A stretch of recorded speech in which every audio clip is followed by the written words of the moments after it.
people don't think imagination has a history. It does. All right? It's a fairly modern history, which is another story all by itself. But imagination literally has a history like everything else. The history of imagination goes all the way back in time for the night, for the stars in the sky, as constellations, for example. And it goes into describing why we live and why we die and all kinds of things that seem mysterious. And so every time there's a mystery in human history, somebody had to imagine, since there was no science as we know it, to explain anything. And when you can't explain something and you have no science, imagination takes its role, which is why we use imagination and always have. But for most of human history, if you have imagination, you're put to death. Right? Because the rulers of any society do not want people to imagine that they shouldn't be in charge. And that's been true for all of human history. Plus, imagination sort of leads to trouble. In the modern age, it's a useful skill because we have science for which imagination serves a powerful driver. We also appreciate that we can make a living in the arts and the cultural world. But for most of human history, you couldn't make a living in the arts or the cultural world, so that wasn't a good path either. So this library in Connecticut near New York is an attempt to trace that history, and we're going to see just a few things which I'm going to share with you as we walk around. So for most of human history, we could never imagine that there was a world we couldn't see other than a world of spirits and angels. So there was always a belief that there were things we couldn't see, ghosts, for example, but there was never any proof of things we couldn't see. Well, in 1665, the first proof showed up. A man named Hooke, working in London, England in 1665, had this newfangled microscope thing. And he looked at at animals and insects under the microscope, and he published the first bestseller in the history of science called the Micrographia. The Micrographia is this book here. 1,200 copies sold out in one day in London, because for the first time, Hooke showed illustrations of what the small world looked like of a fly, or of what a bedlouse looked like. Okay? These are copies here of the pages. Well, imagine 1665, where nobody's ever seen the micro world. Suddenly, everybody panics. The world is filled with flies, and it's filled with bed lice. Okay? Everybody goes, what do you mean these are all real? Yes, with any microscope, all you have to do is look, and you can see a world you could never see before. So imagine, if you will, a world for which we didn't know the small existed. Of course, they didn't know germs existed, they didn't know bacteria existed, so there was plenty of smaller worlds to discover. But this was the first time in human history where the unseen world became visible. And this book is the first time it's published. Two other things are unusual about this book for the imagination world. The first is the word in English, cell, C-E-L-L, describes a basic unit of life. The biological unit of life is the cell, blood cell, skin cell, etc. This man makes up the word. He imagines it. And here's the reason why. He has a leaf and a slice of cork here, cork like a wine bottle cork, and he notices there are these boxes in the cork. And he says, you know what these boxes look like? It looks like the convent where the nuns live. These are like cells where the nuns live. And so he describes the word cell because that's where nuns lived, okay? And that word comes down from this book for the very first time and is applied to the basic biological unit of life. So the word cell starts in 1665 in the Micrographia. The second reason why this book is so interesting is 1665 is a plague year. The bubonic plague is spreading through London, and we'll see about the bubonic plague in a second. But what's amazing about the bubonic plague is what's pictured in this book. Hooke shows a picture of a flea in this book, you know, a little flea. And he does an image of the flea, which is right here. There's an ant, and here's the flea. All right, so Hooke, for the first time, shows this image of a flea. Of course, everybody sees this flea with all these hooks and says, oh my God, what is this? Well, this is a flea. Now, here's the secret. On this flea are the bacterial germs for the bubonic plague. They're all dying because of this image. But they know the fleas exist, but they have no idea that it's killing, that the germs riding on the fleas are killing them. So now we're going to take a look here at this book. I'm going to be over here, it's easier. This is a Bills of Mortality. This book creates 3 different breakthroughs in the history of human imagination, one of which turns out to be critical. Each week in London, all the reasons for death are compiled for death certificates. And so what happens is each of these reasons for dying is put on a chart, on basically a table. These are called bills of mortality.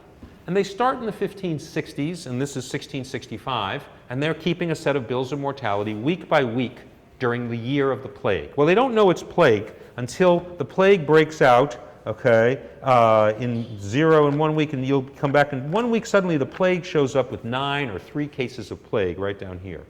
And then each week, you can see how many people die from the plague. And it starts slow, and then it goes from 9, then it goes to 43, then it goes to 112, then it goes to 733, then it goes to 2,817, I'm skipping ahead, until in a single week, 7,000 people in London die from the plague. And then the following week, less and less and less. Now, what happens in this book? Well, for the first time in the history of the world, we see patterns in data. There were never patterns in data before the bills of mortality revealed people are dying along a curve.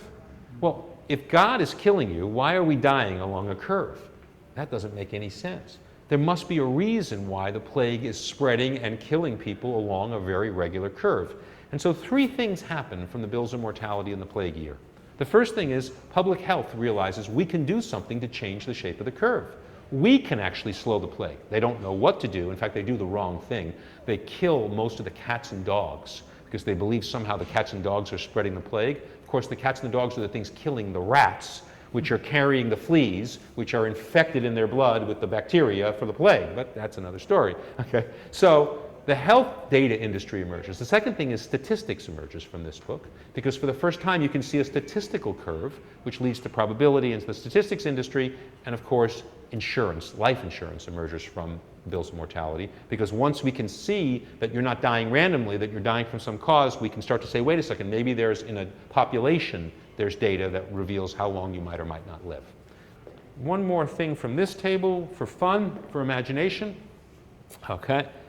This is a rock, looks like any other rock, nothing special. There are only about 100 of these rocks in the world. This is a rock from the surface of Mars, the planet Mars. So for a rock to come from the surface of Mars to my hand here is quite a trip. Here's what has to happen. An asteroid has to slam into Mars, a big one, about a mile or more across, has to hit the surface of Mars with enough force that hundreds of millions of tons of rock and dirt get thrown up from the surface. Some of them get thrown up with enough velocity to escape the gravity well of Mars. The rock then has to travel 90 million miles on average, the distance between Earth and Mars, and just precisely intersect Earth's orbit as Earth is orbiting around the Sun, just like Mars. It then has to come into the atmosphere and not burn up. 99.9% of all the rocks that hit our atmosphere burn up in our atmosphere. It then has to not land in the ocean, because if it lands in the ocean, I'm not getting it. It has to land in only one of 2 places in the world. It has to land in the Sahara Desert, or it has to land in Antarctica. Because every rock on the sand of the Sahara Desert and every rock in Antarctica came from space. Okay? Because there are no rocks on the ground there. Okay? You have to then pick up the rock and you have to take it for analysis, and you have to figure out that the rock came from the surface of Mars, which isn't as hard to do as it sounds. The gravity of Mars leaves its very specific signature in the way the rock is created, as well as isotopes of certain elements that aren't on Earth but are on Mars. Okay. Here, we're going to see an image here. This is the Surveyor 3 lunar lander. When this landed on the moon, it bounced twice, and you can see the bounce marks here. Okay? And you can also see how deep the surface of the moon was, because when this lander landed in 1967, we weren't sure how much dust was on the moon. We imagined that the moon could be 10 feet deep with dust. We had no way to know. Right? So here was evidence for the first time this lander landed how deep the dust was. However, this picture was not taken by this lander. This picture was taken by the Apollo 12 astronauts. The second mission to the moon, the astronauts landed as close as they could to this, which was their objective. They landed 185 meters away from the first surveyor, and then they walked over here to take pieces of this back to Earth, because they wanted to investigate what it was like to leave something on the surface of the moon for 2 years. So here you imagine 2 people landed on the surface of the moon, only the second people to ever come to the moon, 185 meters away, things from Earth. Litter everywhere. Okay? Everywhere you look, there's stuff from Earth. Okay? So this is the only time in human history that we have sent a second probe to catch up with a first probe. This is an Edison light bulb. As we know, Edison did not invent the electric light. It was invented 80 years earlier. What Edison invented was the filament, The long-lasting filament, one that was practical and economical. He was the economical inventor of a practical light bulb. It lasted 40 hours before it burned out in his first edition in 1879, all right, and then quickly improved to about 1,400 hours, if I remember correctly, 1,200 hours. So the light bulb was really the invention of the filament and the idea of evacuating the chamber to make it a vacuum so it wouldn't burn out so quickly. So here, too, is a good example. The people we tend to remember in the history of invention are often not the inventors. They're the people who make it practical. We'll see that in Gutenberg in just in a minute. All right. Also, here is a wonderful thing in the history of human imagination. This is a piece of the first transatlantic cable. The telegraph was the internet of its age. It was the first time mankind collapsed distance over space. All right, and you could communicate at a distance over the telegraph. This is the transatlantic cable, a piece of the first cable run under the Atlantic Ocean from New York to London. The cable was several thousand miles on the floor of the ocean, but here's the problem. It took 8 minutes for a single letter to be pushed through this cable.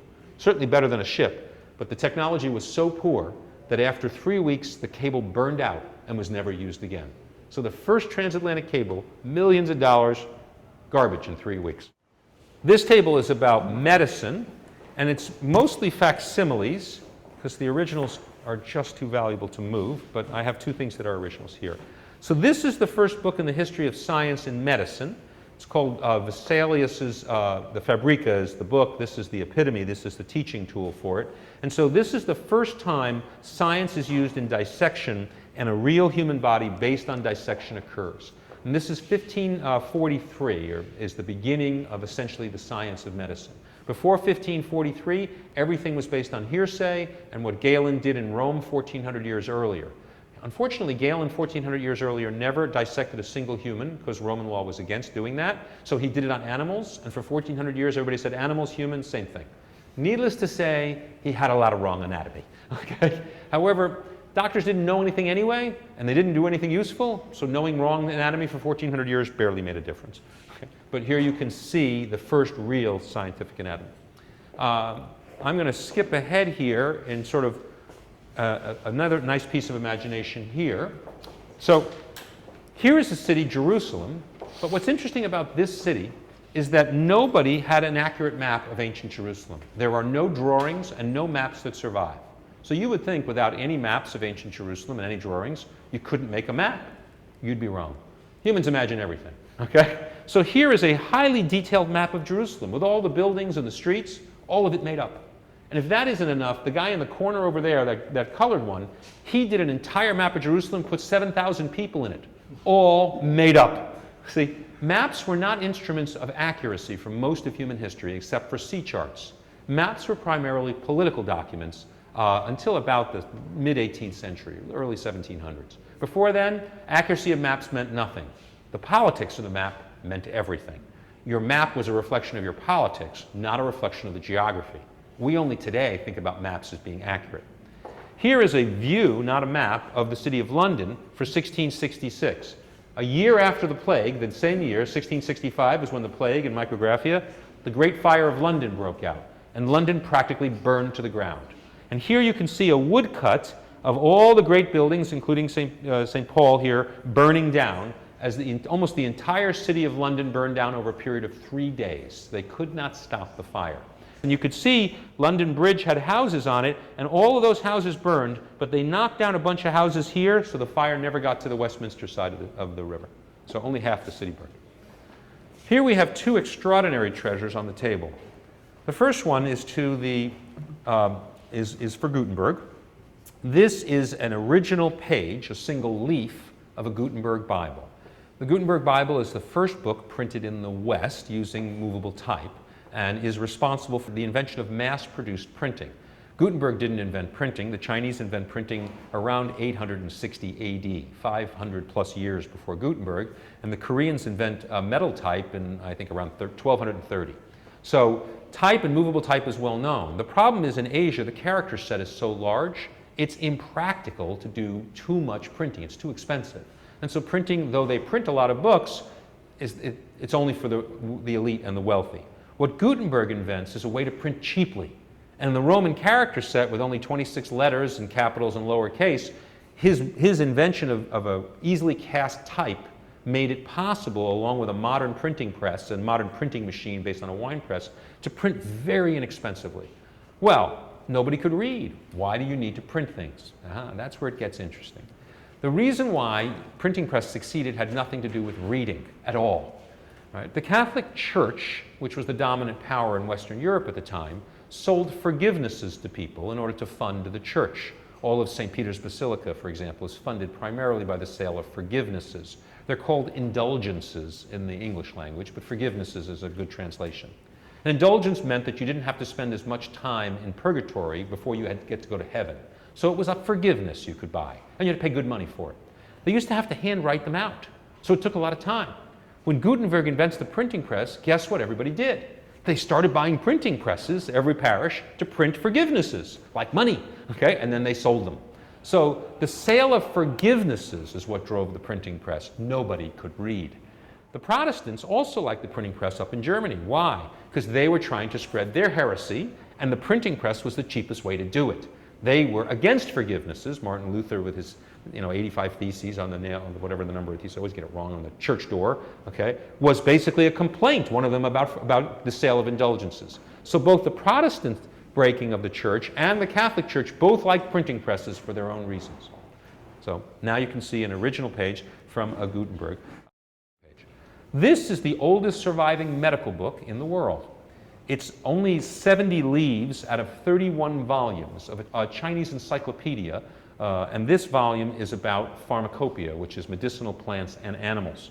What's amazing about this book is it survives at all, because in Asia, the book binding is never invented. So Asian books, Japanese, Korean, Chinese, they have no covers on them. They just have paper covers, which is, if you grow up in this area, is normal. Well, guess what? In Europe, they put boards and leather to protect the books, so they last for hundreds of years. If you don't invent the book binding, your books eventually deteriorate and are destroyed. The binding is what keeps books alive. This book is a fragment, 70 pages, printed in 1116 AD. So this book is this is the part of the book here, it's rice paper, is 900 years old in a few years from today. All right, so we're now going to go look at this table here. In the history of human imagination, the telephone has a very wonderful place, because the telephone allows for people to share their imaginations. The invention of the telephone is a wonderful piece of technology, but the telephone, like all media, allow for people with imaginations to spread their imaginations quickly. For most of history, you could never do that. You might have a new idea, but you couldn't move it anywhere. You couldn't get it anywhere. It's only with the telegraph you could begin to send it from point to point, and then eventually with broadcasting and radio, you could send it to many points, and the telephone allowed you to send it virally from one person to another person to another person to another person. This is a telephone. The telephone is invented by Alexander Graham Bell in 1875. He simultaneously invents it. He and another man invent it literally in two different laboratories, and they race to the patent office to see who's going to get the patent first, and Bell is determined the winner by a few hours. Otherwise, we'd be saying somebody else invented it. I forgot the other guy's name. However, 1875, this is 1899. In only 24 years, there are so many telephones in the world that they have to publish directories. However, this is the directory for the entire state of California, Oregon, and Washington. Now, for those of you that don't know much about the U.S., that's the entire western coast of the United States, for which currently 40 million people live. However, in 1899, there were 47,000 people in California, another 4,100 in Oregon, and another 7,000 in Washington, and they could all be in this one book, okay, in 1899. 24 years. Think of the speed of the internet. That's the speed of the phone. All right. We're going to go take a look at an interesting piece of technology. Some of you may recognize this. Does anybody recognize what this is? That's an IBM punch card, because you're older, right? Used to be when you wrote a program for your computer, this is how you wrote the program. And when you had data for your computer, this is how you stored the data. There was no place in a computer to store instructions. So what you did was you got a card, you punched holes in it, and each card was one line of instruction in a piece of software. And you would have a big box, right? Big boxes of these cards for your program. And when you wanted to run your program, you'd put the box in the card reader and go, and it would read all the cards. It would load your program in, it would run the program, and then the next person would put their box of cards in, and then it would run their program. There was no way to store the software in the computer, none whatsoever. Now, this is how they were stored. And IBM used to print 5 million of these cards a week, because it didn't just store the programs, any piece of data was stored. These cards start off in 1890, right around the same time as cell phone, for the US Census, the population census in the United States, where they decide to create for each person in the country one card. And they would punch their age and their gender so they could, for the first time, count everybody using a tabulating machine. Now, how did they decide what size to make the card? Here's how they did it. United States currency at the time was this size, and there were machines to sort the currency. So they made the card to fit exactly the same size, so the machines that could sort the currency could sort the punch cards. Okay? So the size of the punch cards, which for 50 years were everything in the computer industry, was based on the currency of the United States in 1880. This type of derivative effect occurs all the time. We tend to imagine that there are good reasons for things. All right? We tend to imagine that fairly sophisticated people think about things. It's rarely the case. Okay? Usually, it's an accident. It's one thing being used for another thing. Our imaginations tend to think that things are much more thoughtful than they are. Trust me, they aren't. Okay? Here is the first example of a computer core memory. So before there were computer chips, all the memory in computers was like a screen on a screen door. At the intersection of each of these wires is a little zero, a little circle of copper. When that circle of copper is charged to the left, it's a 1. When it's charged to the right, it's a 0.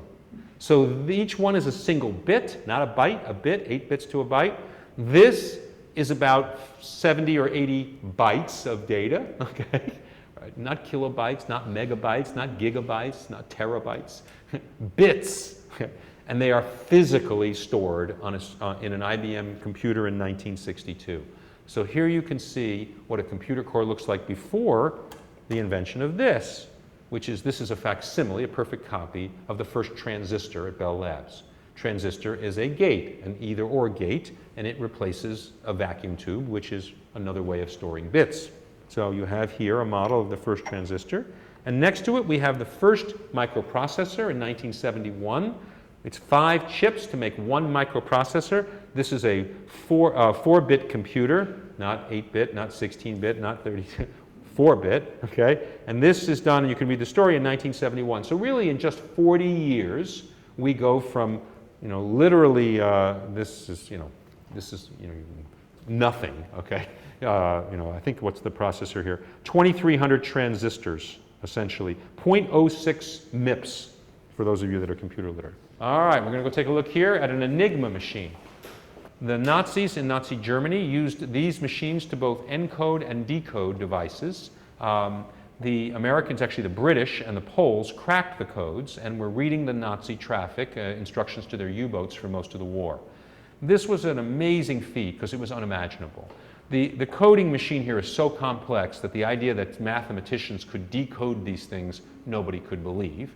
And the Nazis didn't believe anybody could read their transmissions. And for most of the war, the Americans were indeed, and the British were reading the Nazi transmissions.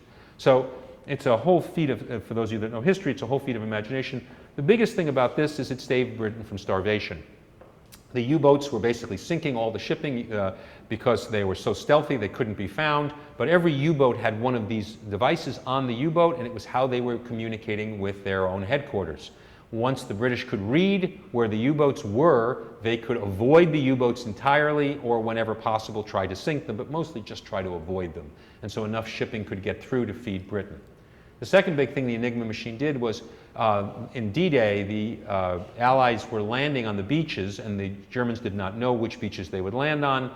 The Enigma machine allowed them to know that they had fooled the Germans into thinking that the landing was going to be at the Pas de Calais, which was north, versus Normandy and the beaches where they actually were landing. And so this enabled the Allies to be confident that they weren't going to be expected on the beaches when they arrived. Okay, on this table are a couple of wonderful books about the history of machines and robots. This is a Remelin here, which is this is the greatest book of the 16th century about machines. Here you can see who's running the machine: humans. For those of you that are on a treadmill, know you're following a time-honored tradition, okay? Humans and animals work these machines. And there were machines in China from, for hundreds of years before there were machines out east. The Chinese invent most of these machines, though they don't have an industrial revolution. But here you can see some spectacular machines. And here is a machine on how to read books in your house. Okay? You would have books on a big wheel, okay? And then you could multitask by reading several books at once. A very practical machine here. So this is a catalog for military weapons. If you were a king or an emperor, you could have them deliver you this catalog filled with military weapons and all their prices, and then you would be able to see the different weapons and how much they cost, how much cannonballs would cost, how much different gunpowder would cost, etc. And in fact, gunpowder, which of course is invented by the Chinese, is not used by the Chinese to create weapons. It's used by the Chinese to create fireworks. It's used by the Europeans to make weapons and to make guns. The Chinese weren't the least bit interested. They figured they had all the power they needed. They didn't need guns. They were already in charge. Whereas in Europe, where they're constantly fighting each other, the idea that one state could get a small advantage over the other made a big difference. On this table also, you'll see the first probe to hit the surface of the moon. The Russians were the first people to go into space with Sputnik, with the satellite. The first human in space, Gagarin, is Soviet. And the first probe that goes and hits the moon is Soviet in 1959. This probe crashes into the surface of the moon. Fairly soon thereafter, the Russians land on the moon with a soft landing for the first time, and that is the first picture ever taken on the surface of the moon, or the surface of any planet, and the moon is a planetoid. And you can see a 360-degree panorama there, and that is, and the description cards tell you, if the very first picture taken on the surface of the moon, and you can even hold a piece of the lunar spacecraft. Because in 1976, the Russians couldn't send people to the moon. They didn't have enough technology to do it, so they sent robots to the moon. They sent 3 robotic craft to the moon. Each of those craft landed on the surface of the moon, scooped up some soil, blasted off, and came all the way back to Earth. Not as good as a Mars rock, but pretty damn cool. Okay? And then this is a piece of one of those craft that went all the way to the moon and back. So this piece here is a piece of the actual Soviet craft that went to the surface of the moon and came back. So this has traveled further than you. So it's sort of fun to see. Okay. So I mentioned fires earlier, the Great Fire of London. This is the very first book about fighting fires in cities. We today can't imagine what it's like to be in a city without firefighting. But if you live in a city made of wood or paper and fire breaks out, you've got a big problem. Okay, a big problem. Well, in the West, what the answer to the problem, because they were building multi-story buildings, was to create firefighting equipment. And this is the first book on firefighting. You can read about it here. It's 1690. And these are beautifully colored pages showing how you can fight fires. Here you can see also another machine with a human and animal turning things. This is the first book on mining published in the world. This is the Agricola, 1580. The very first book appears on mining and minerals and things related to that. This is one of the pages from that firefighting book there, blown up. You can see they're practicing the fire. Even though there's no fire going on, they're practicing using this pump to fight fires. All right, this is the Titanic, had a sister ship. There were 2 ships. The Titanic and the Olympic were built together. We all know the Titanic because it sank, but the sister ship was the Olympic. They were both exactly the same size. They had enormous steam engines in their base, with coal. The age of steam was the Industrial Revolution.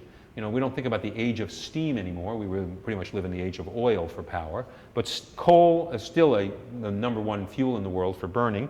Okay, and you can see all the big coal bins, and these were called steamers, the largest and finest steamers in the world, because they were steamships. Remember, steamships are pretty new. Ships used to have sails for most of history, until steam makes it possible to do the unimaginable, to build a ship of 45,000 tons. And this is a copy of the marketing brochure that I own that tells the story of how they try to persuade people to come and sail on the Titanic and on the sister ship Olympic.